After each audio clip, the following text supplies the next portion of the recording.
Bienvenidos a un nuevo programa de Catena Áurea, una nueva sección de entrevistas a santos católicos, nuestros ejemplos y modelos a seguir, que ustedes pueden ver en nuestro canal de internet Agnus Dei Proz. En esta ocasión nos acompaña un gran santo, un grande de la Iglesia, que es además patrono de los catequistas españoles, San Enrique de Osó, un sacerdote según el corazón de Cristo. Buenos días, Padre, bienvenido. Buenos días y gracias por su invitación, apreciado Javier, a su programa. Y gracias también, por cierto, a traer a su programa la reedición para el siglo XXI de este libro, que yo quisiera que supieran los espectadores que trata de una materia, ilustra una materia que vale para todos los tiempos. Es un inmenso honor ver publicado este libro que usted tan sabiamente ha escrito para nuestra edificación y formación. Permítame, Padre, ofrecer a nuestros espectadores una breve biografía de su vida. Creo que es muy necesaria. Pues no tengo inconveniente, hijo, pero con una condición, siempre y cuando no digas más que lo que este pobrecillo es. Nace usted en Vinebre, diócesis de Tortosa, Tarragona, concretamente el 16 de octubre de 1840. Su madre siempre le movió a que fuera sacerdote, pero su padre, en cambio, le animaba a trabajar en el comercio. Hijo, las oraciones de las madres a Dios son siempre las más importantes. No las puede resistir. Pero usted estuvo un tiempo como aprendiz de comercio, ¿no es así? Así fue, pero no tardé en abandonarlo todo porque de verdad que la llamada de Dios me interpelaba de continuo. ¿Y qué hizo usted, Padre? Pues me retiré a Montserrat durante un tiempo y allí encontré lo que tanto anhelaba, el sacerdocio. ¡Qué bendición, siendo uno tan poca cosa! Sí, usted fue ordenado sacerdote en Tortosa el 21 de septiembre de 1867 y cantó su primera misa en Montserrat el domingo 6 de octubre, concretamente en la festividad de Nuestra Señora del Rosario. Aunque usted se desempeñó como profesor de matemáticas y física en el seminario, no olvidó su gran preferencia, la catequesis. Efectivamente, porque no hay mayor bien para un niño, para la juventud, para una sociedad, que recibir las enseñanzas del catecismo. Si profesores, gobernantes, padres de familia, supieran esto, imbuyeran a sus hijos, a sus ciudadanos, de lo que se enseña en el catecismo, no cabe duda de que todos, las naciones también, ajustándose a la ley de Dios, irían muchísimo mejor. De suyo, Padre, usted configuró una guía para el catecismo. Efectivamente, es que esa fue mi gran pasión ordenada, la catequesis. Y por eso pudimos realizar una escuela metódica y una guía para formadores.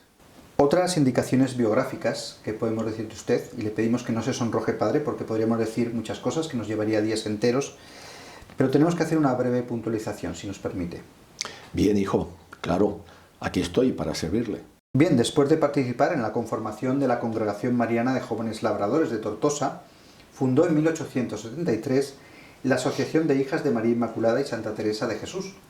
En 1876 inaugura el Rebañito del Niño Jesús y funda la inigualable revista Santa Teresa de Jesús, donde expone y defiende las verdades de la doctrina católica.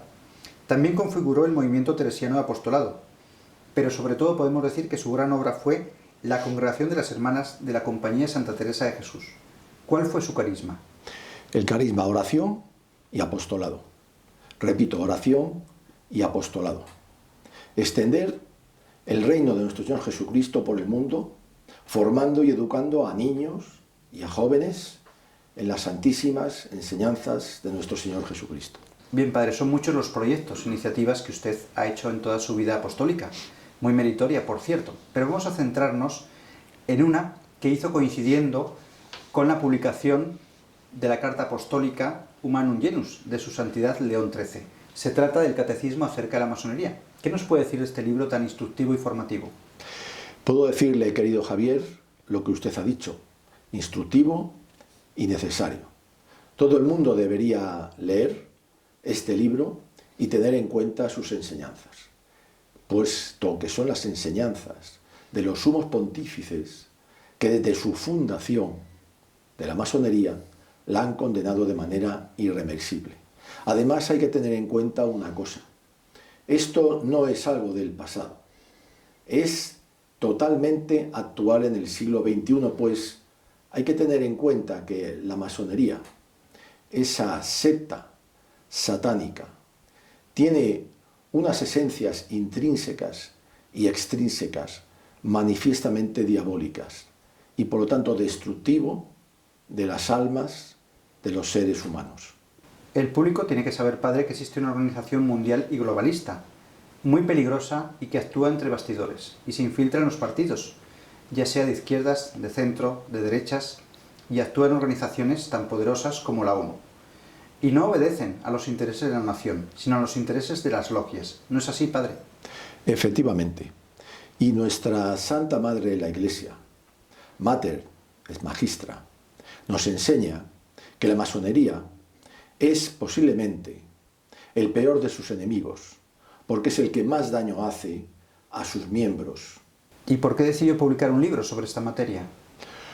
Muy sencillo, como sacerdote, tenemos la obligación de enseñar y formar a los católicos en la recta doctrina tradicional de la Iglesia. Y este libro, a mi modo de ver, humildemente, creo que es precisamente una aportación fácil, accesible y creo que tal vez contundente para alertar a los católicos de los peligros que supone la masonería. No vamos a desvelar en esta entrevista, padre, todo el contenido de este excelente libro, que aconsejo que tengan en sus hogares, pero ¿podría decirnos los aspectos básicos de esta secta luciferina? Por supuesto, lo han enseñado los sumos pontífices y lo enseña también nuestra Santa Madre, la Iglesia. La masonería tiene como principal y podríamos decir único objetivo la destrucción de la Iglesia y por ella la perdición de las almas de todos los seres humanos. ¿Y cómo lo hacen? ¿Qué medios emplean para ello? Medios terribles, querido Javier. Fundamentalmente la mentira y la hipocresía. No hay que olvidar que ellos son hijos del príncipe de la mentira. Pero también toda clase de crímenes y conspiraciones, como hemos visto a lo largo de la historia, revoluciones de todo tipo, de toda clase de ideología. Esos son fundamentalmente sus armas contra nuestra Santa Madre la Iglesia y contra las almas de todos los seres humanos. Entonces, en el fondo se trata de una lucha entre el reinado de Cristo y el reinado de su adversario, el demonio. Sin duda, la lucha es una lucha cósmica, titánica. Dios nos quiere mientras estamos en esta tierra, mientras peregrinamos por ella, nos quiere a salvo. ¿De qué forma? Pues sometiéndonos a lo que es, y Él lo dijo, su carga ligera y su yugo suave. Por el contrario, el diablo, todo lo contrario, nos quiere sumidos en el pecado. Quiere que nos enlodemos, que nos arrastremos en todo tipo de vicios para llevarnos a la perdición. Y la masonería se dedica a publicar y a difundir todo tipo de adicciones y depravaciones.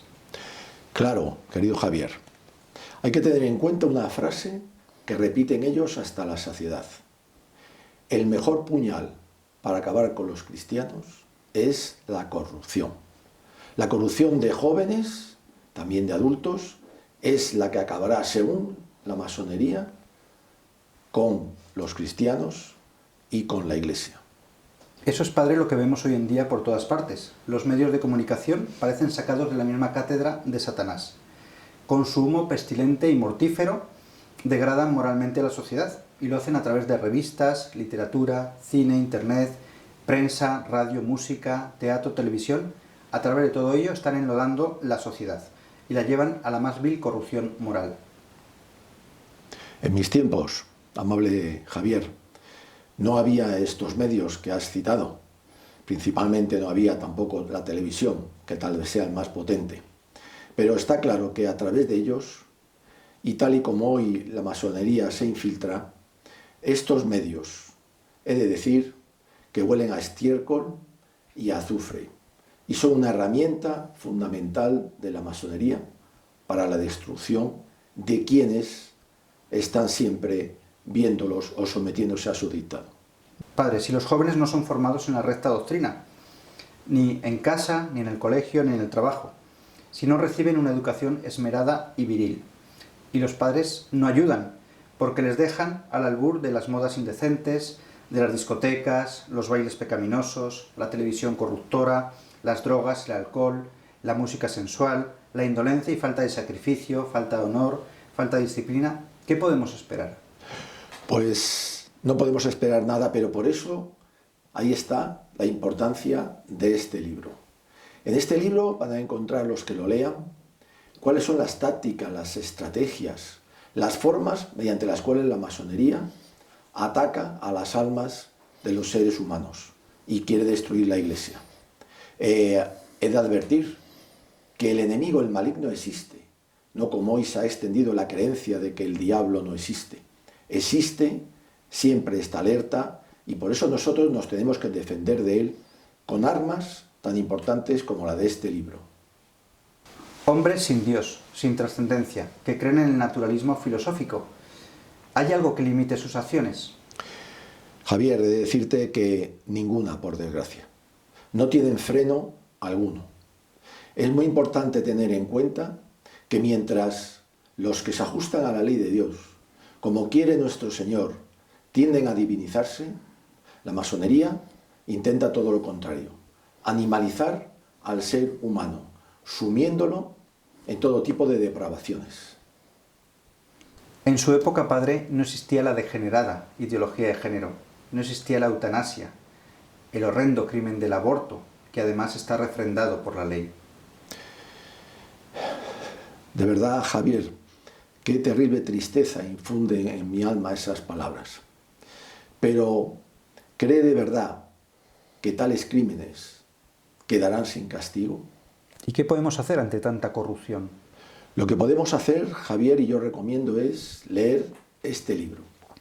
Y leer también la encíclica Humanus Genum, incluida en él.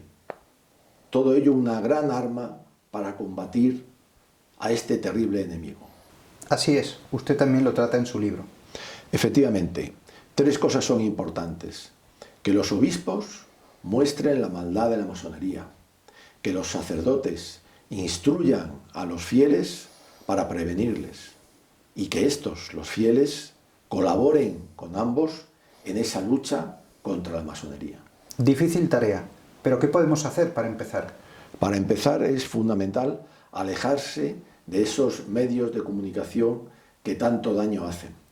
Después, lo que siempre ha recomendado la Iglesia y los santos, oración y penitencia, mortificar los sentidos. De verdad, qué terrible responsabilidad tenemos los sacerdotes, que debemos corregir los vicios y formar en las virtudes. Si usted viera, padre, la inmoralidad que hay hoy en día en las calles, la indecencia de muchas chicas en el vestir, en el hablar, los jóvenes que envilecen su alma en las discotecas con música aberrante, la pornografía, la sensualidad que todo lo inunda. Querido Javier, la educación laica que se está dando es la que promueve, por parte de la masonería, todo lo que has dicho. Inducir a los jóvenes, sobre todo, a caer en las mayores depravaciones. Y algo también muy importante, lo que más odia la masonería es la educación que pueden dar sacerdotes y religiosos en sus colegios. Por eso siempre intenta sabotear esa posibilidad. Cuánta crueldad, cuánta maldad de parte de esa secta diabólica. Entonces, padre, para erradicar tanto mal en la sociedad es necesario que los sacerdotes y religiosos vuelvan a dirigir los colegios católicos y con el espíritu de sus fundadores. Claro, Javier. Sacerdotes y religiosos deben volver a la enseñanza, pero sacerdotes y religiosos fieles a la tradicional doctrina de la Iglesia y, por supuesto, por ella también a la espiritualidad de sus congregaciones. Nada más odia y teme la masonería que esa clase de sacerdotes y de religiosos enseñando, como también nada más odia más la masonería que la enseñanza del catecismo a los niños y a los jóvenes. Ahí es donde hay que incidir y ahí es donde tenemos que combatir a esta secta maligna. Su Santidad León XIII pide a los sacerdotes, a través de exhortaciones, que difundan la sana doctrina católica. ¿Qué se consigue con esto? Se consigue lo primero una buena y correcta formación de los jóvenes en esa sana doctrina de la Iglesia, que será para ellos la mejor defensa contra las tentaciones y engaños de la masonería, evitando caer en las depravaciones que la masonería quiere infundir en ellos. Esa misma buena formación de los sacerdotes hará que la doctrina de la Iglesia se difunda correctamente. Y luego se necesita también, por supuesto, el concurso de los seglares.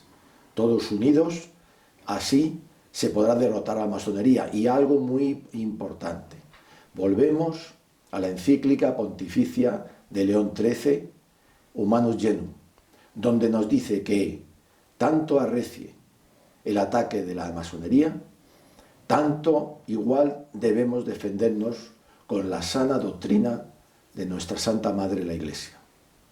Quedan muchos temas por tratar, Padre, pero no queremos dejarnos nada importante en el tintero. ¿Qué nos recomienda Su Santidad León XIII para recuperar la cristiandad? Muy importante.